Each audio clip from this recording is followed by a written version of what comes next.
như thơ sông thơ hương đi vào ngờ ở châu đông nhớ đi về cứ đỡ nhau kia yên mưa nở tình ngồi đi vào thu về chỉ mỏi ông mơ bước ngon ngon đưa con đưa con nhớ như mơ người mồ non trên thế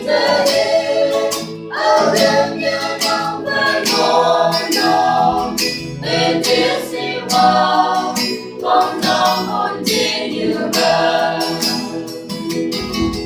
không cần xa nào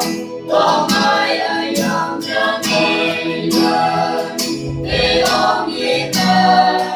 cứ gì phải một vô con đến với nhau người đi thương bên thương bên